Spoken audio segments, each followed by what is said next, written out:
Hi everybody, my name is Susan Campain and I am the Senior Accounting Analyst at the Kauffman Center for Performing Arts. You might wonder what a Senior Accounting Analyst is. It's kind of a long title. I'm basically an accountant. And if you wonder what an accountant might be, I work with numbers or money at the Kauffman Center. So every transaction that happens, we're recording in the accounting department. So it could be things like payroll, it could be things like utilities. Somebody has to pay the heating and cooling, washing the beautiful windows in the Kauffman Center. And as far as the revenue side, it would be tracking the income that comes in from ticket sales for our performances, rental fees that we collect, or contributions from our generous donors. So I also track the revenue side. So we put together statements every month to see how the Kauffman Center did. We also do budgeting and we have an annual audit. So that's kind of a nutshell what we do in accounting at the Kauffman Center. I enjoy working with fabrics. I started sewing when I was a teenager and made clothing items to home decor items like pillows or curtains. I've done a little bit of quilting. Lately, I have been making face masks, and maybe somebody in your family has also been making face masks lately. So I've been doing a lot of that. Today, we're going to work on a couple of craft items with fabric. The first is going to be to make hair scrunchies. And if you wear them in your hair, or if you have short hair, a lot of people are wearing them as bracelets. So that's what we're going to start with today. So I'm going to start by showing you some of the supply items that we're going to need. We need fabric, and it doesn't take a lot of fabric. This one is 3.5 inches wide by 22 inches long. If you buy fabric at the craft store, 1/8 of a yard is going to be oodles. You can probably make 4 or more with 1/8 of a yard. This is a soft flannel. It's really soft and easy to work with, and the ends don't fray, so it's easy to use. This is more of a cotton fabric, but pretty much anything will work. And if you don't have access to a fabric store, you can cut up an old pair of pajama bottoms or leggings, or I've seen people make these out of t-shirts. So you can be real creative and use just about any kind of fabric to make these. So the first thing that we're going to do, the other supplies that we need, you need a ruler or a tape measure to measure your fabric, which I've already pre-measured and pre-cut. You're going to need elastic. This is a 1/4 inch wide elastic, and you're going to need approximately 6 to 8 inches, depending on how tight you would like your scrunchie. We're going to use the no-sew method, and we're going to use a glue gun today. So I've got a glue gun and glue sticks. I'm using a low temperature glue gun.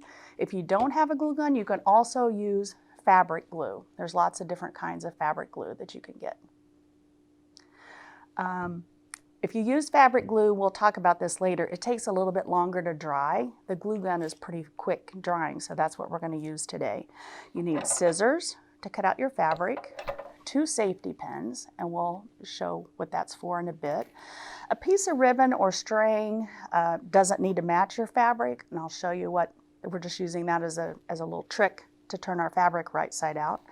And last, optional, if you have a craft stick or a pencil, I like to use this to smooth out the seam.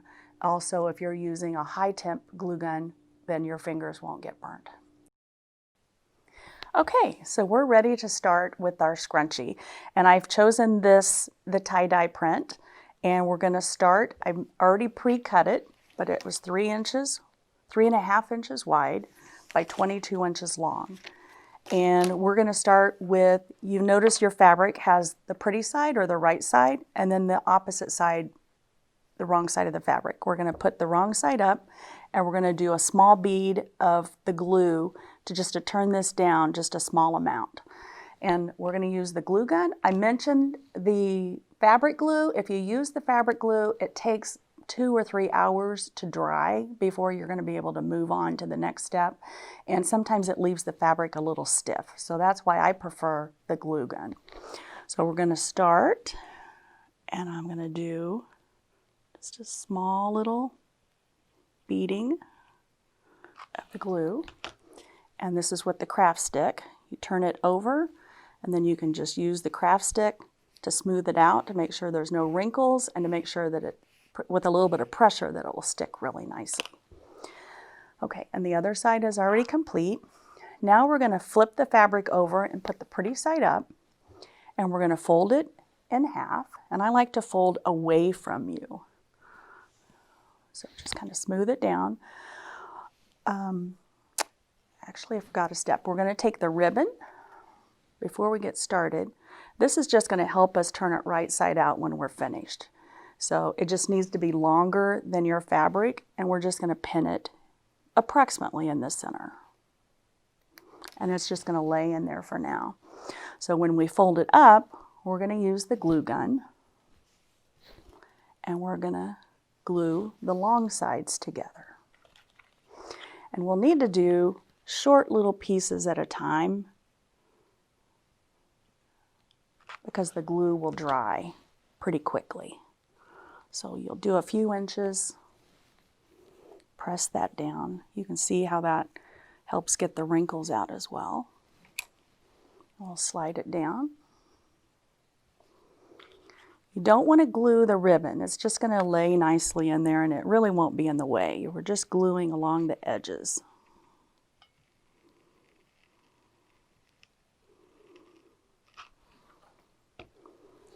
And I didn't mention earlier, I like to use a paper plate to hold the glue gun.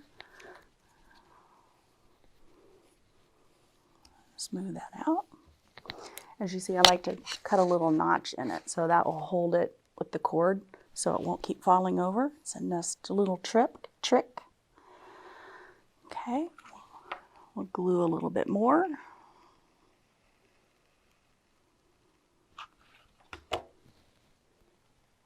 Whoops.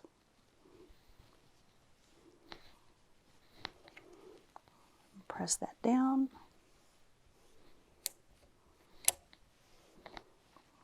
I think we're going to do it one more time.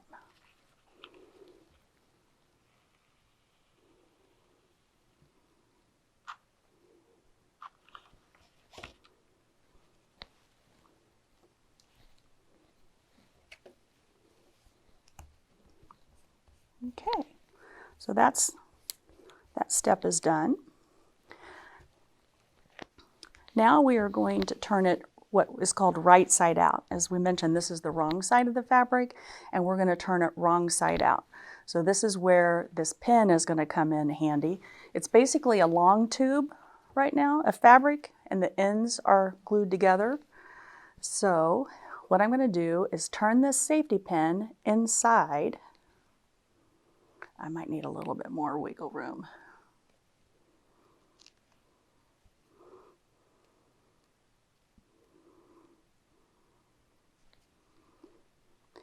We're going to slide it through the tunnel backwards. And this is, getting it started is usually the toughest part, but if you start sliding it down through the tunnel, kind of bunch up the fabric, then you're going to hang on to this piece and you're going to slide the fabric over. So it's starting to go through the tunnel. We'll do a few more inches. At first it's a little awkward, but as you start get it going, then it works a lot easier. So I'm kind of pulling this part, but you always got to hang on to this part or your safety pin's going to slide backwards, which is not a big deal. You just start over again.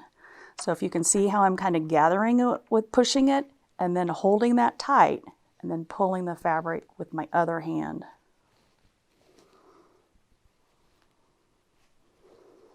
This is probably the hardest part of making the scrunchie. So up here where it's glued, sometimes you can pull that area and that will slide it along. Okay. See how nicely that slides through there? So I call this going through the tunnel. And we're almost to the edge of the tunnel. This doesn't look like 22 inches, does it? Because it's kind of folded in half. Okay, so when you start to see, that's the other end. That's why we pinned it with that ribbon, so that we could pull it out and pull it through. So then once you get that through, then it seems to work a little easier. And you can always pull on the, whoops, I was going to say pull on the ribbon, but I pulled on the wrong side. Okay, so now we have the long tube, but it's turned right side out. And we don't need this pin any longer, so we'll close it up so you don't accidentally poke yourself. So I'm just going to kind of smooth it down.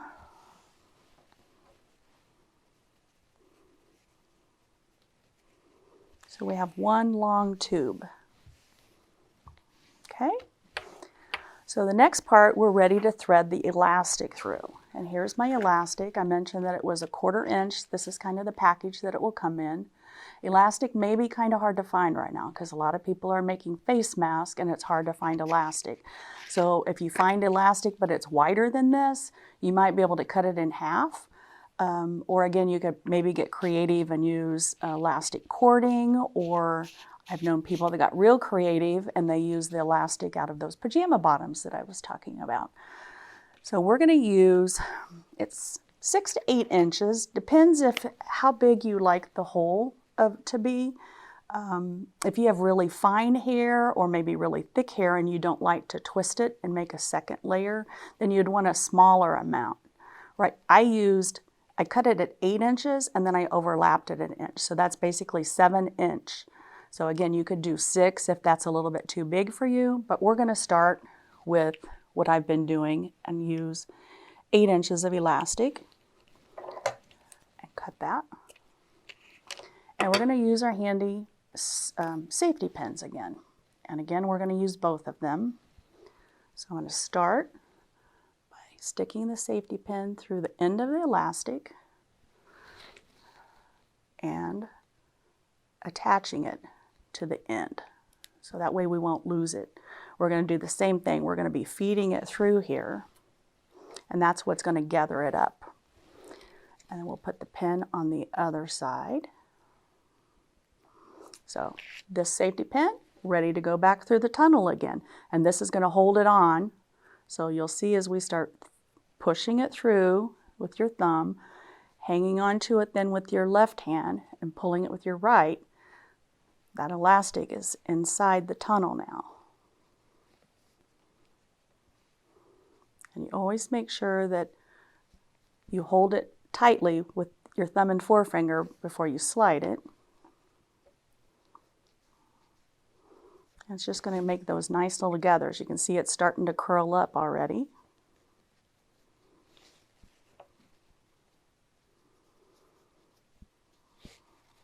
Okay. And there's our pin.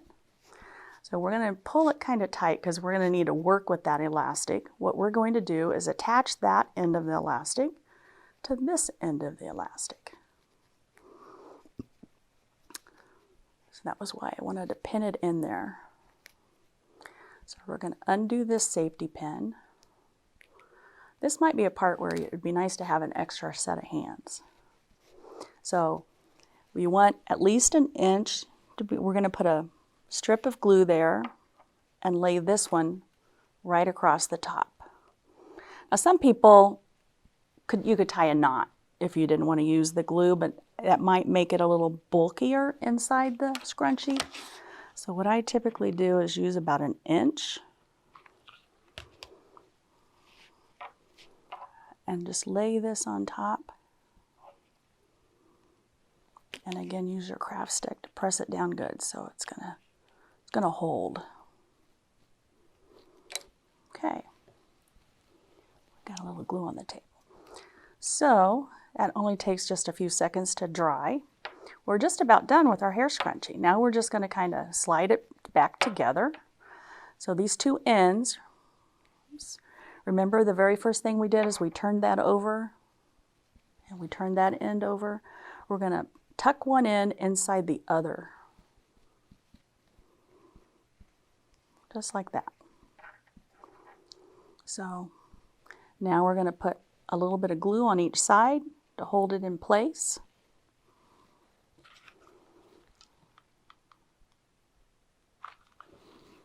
A little glue there and tap it down with the, whoops.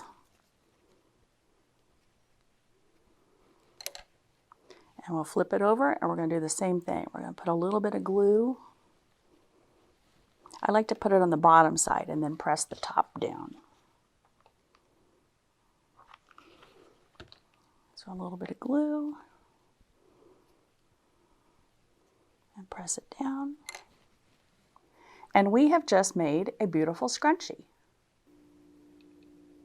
Thanks for watching, and I hope you enjoy your scrunchie. Be sure to check out the Future Stages Festival website and watch the other demonstrations and performances.